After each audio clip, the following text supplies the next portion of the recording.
ارے ارے رکے تو صحیح، اتنی جلدی میں کدھر جا رہی ہیں؟ راستہ روکنے والا فرید تھا۔ ماہی نے غصے سے اسے دیکھا اور کہا، مسٹر فرید، اپنے کام سے کام رکھو، اور تمہاری ہمت کیسے ہوئی میرا راستہ روکنے کی؟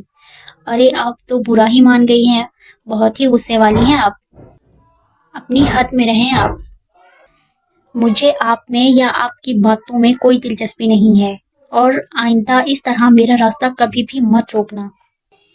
میں کوئی ایسی ویسی لڑکی نہیں ہوں، آئندہ یہ حرکت کی تو منہ توڑ دوں گی۔ فرید کو ماہی کی بات سن کر بہت غصہ آیا اور بولا، تو پھر خضر کا منہ بھی توڑ دیں؟ میرا ہی کیوں، وہ بھی تو آپ کے آگے پیچھے گھومتا رہتا ہے۔ ماہی نے بہت ہی غصے سے فرید کو دیکھا اور بولی، میں اور خضر ایک ہی گھر میں کام کرتے ہیں، ہم ایک ہی شہر سے آئے ہیں، تم کون ہوتے ہو یہ بات کہنے والے؟ خضر میرے آگے پیچھے گھومے یا میں خضر کے آگے پیچھے گھوموں، آپ کو اس بات سے فرق نہیں پڑنا چاہیے۔ آپ مجھ سے جتنا دور رہیں آپ کے لیے اتنا ہی اچھا ہوگا۔ میں آپ جیسے شخص کو منہ لگانا پسند نہیں کرتی۔ آپ تو خضر کے نام پر ایسے تب گئی ہیں جیسے میں نے پتہ نہیں ایسا کیا بول دیا ہے۔ آپ اتنا غصہ ہو گئی ہیں؟ ہاں ہوئی ہوں غصہ، کیونکہ آپ اپنی اوقات سے بڑھ کر بات کر رہے ہیں۔ نیکسٹ کوئی بھی بات کرنے سے پہلے سوچ لیجئے گا، یہ میں آپ کو وارننگ دے رہی ہوں۔ ماہی غصے سے کہتی ہوئی پلٹ گئی اور فرید وہیں ہاتھ مروڑنے لگا۔ تم نے بہت بڑی غلطی کی لڑکی، مجھے وارننگ دے کر، ایک آدم زاد ہو کر اتنا غرور۔ میں آیا ہی انسانی دنیا میں تمہارے خاتمے کے لیے ہوں۔ خضر تم نے اچھا نہیں کیا مجھ سے ٹکر لے کر، اور اوپر سے یہ تمہاری سر پھری آدم زادی۔ اسماعیل کے غصے کو اور ہوا دی گئی۔ خضر، تمہارے اس عشق کی موت میرے ہاتھوں لکھی ہے، بہت ہی دردناک موت دوں گا تمہاری اس معشوقہ کو، اسے بھی پتہ چل جائے گا کہ جنات کا بدلہ کیسا ہوتا ہے۔ دیکھتی جاؤ ماہی میں تمہارے ساتھ کیا کرتا ہوں، اس ساری بدتمیزی کا بدلہ ایک ہی بار میں لوں گا، جب تم مجھ سے زندگی کی بھیک مانگو گی، اور موت کو میں تم پر اور ہی دردناک کر دوں گا۔ میں اسماعیل طلوات کی قسم کھاتا ہوں بہت ہی دردناک موت دوں گا۔ وہ غصے کی حالت میں باغ کی جانب چلا گیا۔ خضر بیٹا میری بات سنو، جمال صاحب نے خضر کو آواز دی۔ جی صاحب کیا بات ہے؟ بیٹا یہ کچھ کرسیاں پڑی ہوئی ہیں، ان کو اسٹور روم میں رکھوانا ہے، ٹھیک ہے؟ ٹھیک ہے صاحب، میں ابھی رکھ دیتا ہوں۔ پاپا بات سنیں، مما آپ کو اندر بلا رہی ہے۔ ارے بیٹا میں تو یہ کرسیاں اسٹور میں رکھوانے لگا تھا، خضر سے بول کر۔ بابا آپ جائیں، میں رکھ دیتی ہوں، سارا نے جمال صاحب کو بولا اور خود لان میں آ گئی۔ سارا کب سے موقع ڈھونڈ رہی تھی خضر سے بات کرنے کا، آج قدرت نے اسے یہ موقع دیا تھا اپنی محبت کے اظہار کے لیے۔ خضر کرسیاں اٹھا کر اسٹور میں سارا کے پیچھے چلا گیا۔ کرسیاں رکھ کر وہ باہر آنے لگا تو سارا نے خضر کا ہاتھ پکڑ لیا۔ خضر اس صورتحال کے لیے تیار نہیں تھا۔ اس نے اپنا ہاتھ چھڑانا چاہا تو سارا اس کے سینے سے آ لگی۔ خضر نے سارا کو پیچھے کی جانب دھکیلا۔ یہ آپ کیا کر رہی ہیں بی بی؟ آپ جانتی ہیں یہ کتنی غلط حرکت کی ہے آپ نے؟ نہیں خضر میں نہیں جانتی، کیونکہ میں تم سے محبت کرتی ہوں، اور اپنی محبت کا اظہار کرنا کوئی غلط بات نہیں ہے۔ آپ پاگل ہیں؟ آپ میں اور مجھ میں زمین آسمان کا فرق ہے۔ میں آپ کے گھر کا ملازم ہوں، آپ کے والدین نے ہمیں اعتبار کر کے اپنے گھر میں رکھا ہے، اور میں نمک حرام نہیں ہوں۔ خضر میں تم سے بہت محبت کرتی ہوں، میں نے جس دن پہلی بار تمہیں دیکھا تھا تو مجھے تم سے محبت ہو گئی تھی۔ آپ نے میرے بارے میں غلط اندازہ لگایا ہے سارا بی بی، میں کسی اور سے محبت کرتا ہوں، اور میں جس سے محبت کرتا ہوں وہ میری زندگی ہے، میں اسے اپنی سانسوں سے بھی زیادہ چاہتا ہوں۔ ہم ملازم لوگ ہیں، ہم نے کبھی اونچے گھروں کے خواب نہیں دیکھے۔ آپ بہت اچھی ہیں سارا بی بی، لیکن میں آپ کے قابل نہیں ہوں۔ میں آپ کو واضح طور پر بتا دیتا ہوں کہ میری زندگی میں پہلے سے ہی کوئی شامل ہے، اور آپ میرے بارے میں ایسا کچھ بھی مت سوچیے گا۔ میں نے آپ کو صرف اپنی مالکن کی حیثیت سے دیکھا، اسی سے زیادہ میرے دل میں آپ کے لیے کوئی جگہ نہیں ہے۔ میرے دل پر حکمرانی کرنے والا کوئی اور ہے۔ آج آپ نے یہ حرکت کی ہے، آئندہ مت کرنا۔ ایسا نہ ہو کہ آج کے بعد اگر آپ نے ایسی حرکت دوبارہ کی تو یہ گھر چھوڑ کر چلا جاؤں۔ ہم ملازم لوگ آپ کے قابل نہیں ہیں، آپ کسی شہزادے کے قابل ہیں۔ میری باتوں کا برا مت مانیے گا اور کبھی اپنے ماں باپ کا غرور ٹوٹنے مت دیجیے گا۔ آپ کے والدین بہت ہی اچھے ہیں۔ یہ کہہ کر خضر کوارٹر کی جانب چلا گیا۔ ماہی کو آج کچن میں کام کرتے ہوئے بہت دیر ہو گئی تھی۔ اس نے ابھی برتن دھو کر رکھے اور کچن سے باہر جانے کا ارادہ کر ہی رہی تھی کہ فیصل کچن میں آ گیا۔ اگر آپ برا نہ مانے تو مجھے ایک کپ چائے بنا کر دیں گی؟ میرے سر میں بہت درد ہو رہا ہے۔ جی صاحب، میں ابھی بنا کر دیتی ہوں آپ کو چائے۔ میں ابھی بنا کر دیتی ہوں آپ کو چائے۔ ماہی چائے کا پانی چڑھایا چولہے پر اور کپ نکالنے لگی۔ فیصل اس کی ہر حرکت کو بہت ہی دلچسپی سے دیکھ رہا تھا۔ اسے یہ دھیان پان سے لڑکی بہت ہی پسند آئی تھی۔ یہ بات نہیں تھی کہ فیصل نے لڑکیاں نہیں دیکھی تھی۔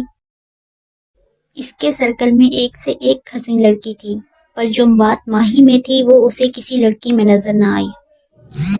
جو بالکل نیچرل سی لڑکی تھی۔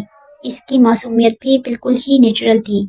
اسے نیچرل لوگ بہت ہی پسند تھے، اس لیے پہلی نظر میں ہی ماہی اس کا دل چرا لے گئی۔ ماہی کو بھی آج جلدی تھی بہت۔ اس نے ابھی عشاء کی نماز بھی پڑھنی تھی اور خضر کے ساتھ خضر کے پیاروں سے ملنے جانا تھا، جس کا وہ شدت سے انتظار کر رہی تھی۔ یہ چائے آپ کی؟ فیصل چونک کر ماہی کو دیکھا اور ماہی کے خیالوں سے باہر آیا۔ فیصل نے مسکرا کر اس کا شکریہ ادا کیا اور چائے کا کپ لے کر اپنے کمرے کی جانب چلا گیا۔ ماہی نے بھی اپنے قدم کوارٹر کی جانب بڑھا دیے۔ آج رات کافی ہو گئی تھی۔ اس نے نماز ادا کی اور قرآن پاک کی تھوڑی سی تلاوت کی، پھر اپنے کپڑے نکالے اور اچھے سے تیار ہونے لگی، کیونکہ خضر آنے ہی والا تھا۔ رات کا دوسرا پہر شروع ہو چکا تھا۔ ماہی نے ایک نظر خود کو آئینے میں دیکھا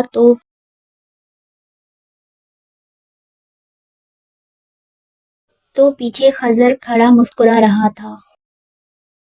تم کب آئے؟ میں جاتا ہی کب ہوں تمہارے پاس سے؟ ابھی آیا ہوں۔ تم تیار ہو گئی ہو؟ ہاں میں تیار ہو گئی ہوں۔ کیسی لگ رہی ہوں؟ ماہی نے انگوری کلر کا سوٹ پہنا تھا جس پر گولڈن کلر کا ہلکا سا کام ہوا تھا۔ آنکھوں میں کاجل، گالوں پر گہرے ڈمپل اور دائیں گال پر تل۔ وہ کوئی اپسرا لگ رہی تھی۔ اگر میں تعریف کرنے لگا تو میں گستاخی کرنے لگ جاؤں گا۔ ماہی نے شرما کر سر جھکا لیا اور خضر نے اس کے ہونٹوں پر اپنے پیار کی مہر ثبت کر دی۔ کمرے کی لائٹ آف کی اور ماہی کا ہاتھ پکڑ کر باغ کے درمیان آ گیا۔ باغ کے اس حصے میں کافی اندھیرا تھا اور ماہی سے بولا کہ میرے ہاتھ پر اپنا ہاتھ رکھو اور اپنی آنکھیں بند رکھنا۔ جب میں بولوں تو اپنی آنکھیں کھول لینا۔ ماہی خضر کے ہاتھوں پر اپنا ہاتھ رکھا اور آنکھیں بند کر لی۔ اسے ایسے لگا جیسے وہ ہوا میں اڑ رہی ہے۔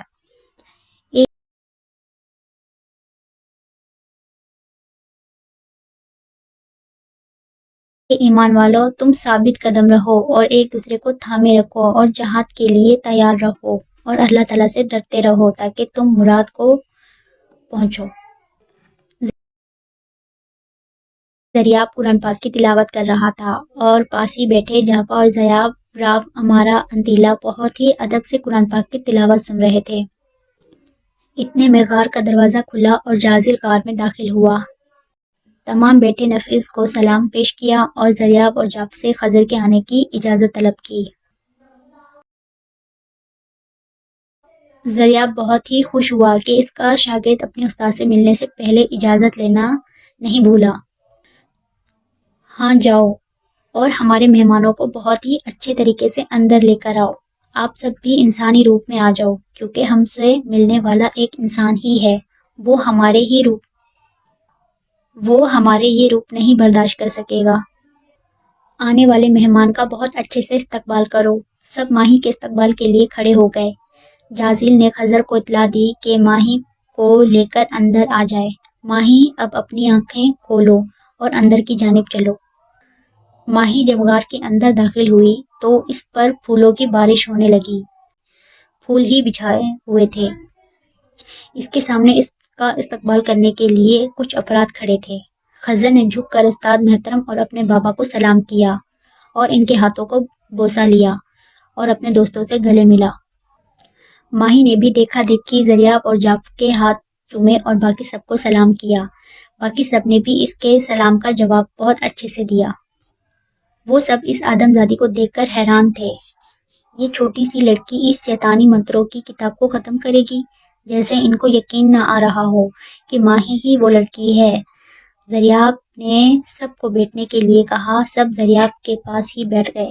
ماہی بھی زریاب کے پاس ہی بیٹھی۔ زریاب نے ماہی کے سر پر ہاتھ رکھا اور کہا، بیٹا آج ہم نے تمہیں جس مقصد کے لیے یہاں بلایا ہے وہ بہت ہی اہم ہے۔ ہم جانتے ہیں کہ بیٹا وہ شیطان منتروں کی کتاب تمہارے ہاتھوں ہی ختم ہوگی۔ ارے نہیں بابا، آپ نے غلط سوچا ہے، میں وہ لڑکی نہیں ہوں، مجھے نہیں پتا کہ وہ کتاب کدھر ہے۔ زریاب ماہی کی بات پر مسکرایا، پر ماہی کا دایاں ہاتھ اپنے ہاتھ میں لے کر دیکھنے لگا۔ باقی سب بھی ماہی کے ہاتھ کی طرف دیکھنے لگے۔ ماہی کے ہاتھ پر بنے وہ تل مشرق سے مغرب کی جانب کا چکر لگا رہے تھے۔ ایک بڑی سی لائن گول ماہی کی ہتھیلی میں ان تلوں کے درمیان تھی۔ بیٹا یہ نشانی صرف اور صرف اس آدم ذات میں ہوگی جو اس کتاب کو ختم کرے گا۔ یہ میں نہیں کہتا، یہ ہمارے آب و اجداد کا علم کہتا ہے، اور یہ دیکھو یہ ساری نشان اس کتاب میں موجود ہے جو ہم کو ہمارے بڑوں سے ملتی آ رہی ہے۔ ماہی نے وہ کتاب پر نشان دیکھے، بالکل ویسے ہی نشان ماہی کے ہتھیلی اور ماہی کے گردن پر تھے۔ وہ حیران ہو کر سب کی طرف دیکھنے لگی۔ پریشان نہیں ہو بیٹا، نیکی اور بدی کی جنگ ہمیشہ جاری رہے گی، پر اس جنگ میں ہم تمہارے ساتھ ہیں۔ یہ جنگ اچھائی اور برائی کی ہے، یہ جنگ شیطانی منتروں کے خاتمے کی ہے۔ ہم تمہارے ساتھ ہیں بیٹا۔ جو لوگ اللہ سے ڈرتے ہیں اور جو اللہ پاک کی عبادت کرتے ہیں، اللہ ان کو کبھی تنہا نہیں چھوڑتا۔ اللہ تعالیٰ نے تم کو اشرف المخلوقات بنایا ہے۔ ایک آدم کو سجدے کے لیے اس نے اپنے ساری مخلوق کو جھکا دیا، اور جس نے انکار کیا وہ یہ صرف ناری تھا، اللہ نے اس کو اپنے دربار سے نکال دیا۔ یہ جہنم میں ہے یا اللہ کے نیک لوگوں کو اس کی ورگلانے کی کوشش کرتا ہے۔ بیٹا جن لوگوں کا اللہ پر یقین پختہ ہوتا ہے، جن کا یہ یقین کامل ہے، وہ کبھی بھی اس سے نہیں ڈرتے، ہمیشہ اس سے مقابلے کرنے کے لیے تیار رہتے ہیں۔ بیٹا تم 5 وقت کی نمازی ہو، تہجد گزار ہو، ذکر و اذکار کرتی ہو، سب سے زیادہ خوبصورت عمل درود ابراہیم پڑھتی ہو۔ بھلا کیسے اللہ تم کو اکیلا چھوڑے گا؟ وہ اپنے بندوں کو کبھی تنہا نہیں چھوڑتا۔ اگر اللہ تعالیٰ تمہاری مدد کرے تو تم پر کوئی غالب نہیں آ سکتا، اور اگر وہ تمہیں چھوڑ دے تو اس کے بعد کون ہے جو تمہاری مدد کرے؟ ایمان والوں کو اللہ تعالیٰ ہی پر بھروسہ رکھنا چاہیے۔ بیٹا بس اللہ پر یقین رکھنا اور اس پر بھروسہ رکھنا، وہی مدد کرے گا۔ آج ہم نے تمہیں اس لیے یہاں بلایا ہے کہ ہم جانتے ہیں کہ تلوات کی پوجا کرنے والے بھی تمہارے پیچھے پڑے ہیں۔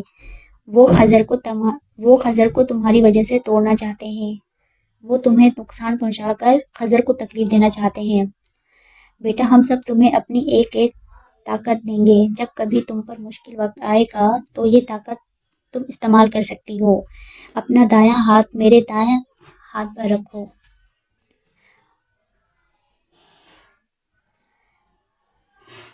ماہی نے اپنا دایاں ہاتھ زریاب کے دائیں ہاتھ پر رکھا اور باقی سب نے بھی اپنا دایاں ہاتھ ماہی کے دائیں ہاتھ پر رکھا اور اپنی ایک طاقت ماہی کو دینے لگے۔ ماہی کے جسم نے ایک زوردار جھٹکا کھایا اور وہ وہیں خضر کی گود میں بے ہوش ہو گئی۔ سب جانتے تھے کہ ماہی کی جسم میں طاقتیں قبول کر لی ہیں، کیونکہ اب پریشانی کی کوئی بات نہیں تھی۔ زریاب نے خضر سے کہا، خضر یہ انگوٹھی ماہی کو پہنا دو، یہ سب طاقتیں ماہی کے جسم میں موجود ہیں، اور اسے تم انسانی دنیا میں لے جاؤ، اب صبح تک اسے خود ہی ہوش آ جائے گا۔ ٹھیک ہے استاد محترم، اللہ حافظ۔ اللہ حافظ بیٹا، اپنا بھی خیال رکھنا اور ماہی کا بھی۔ جعفر بہت پریشان ہو گیا تھا۔ بابا آپ فکر نہ کریں، انشاءاللہ ماہی کو کچھ نہیں ہوگا اور ہم وہ کتاب بھی ختم کر دیں گے، بس ماہی کی تقدیر اسے وہاں لے جائے، جیسے ہمارے بڑوں کا علم کہتا ہے، ماہی کو اس کتاب تک اس کی تقدیر ہی لے جائے گی۔ جازل خضر ماہی کو لے کر انسانی دنیا کی جانب چلے گئے۔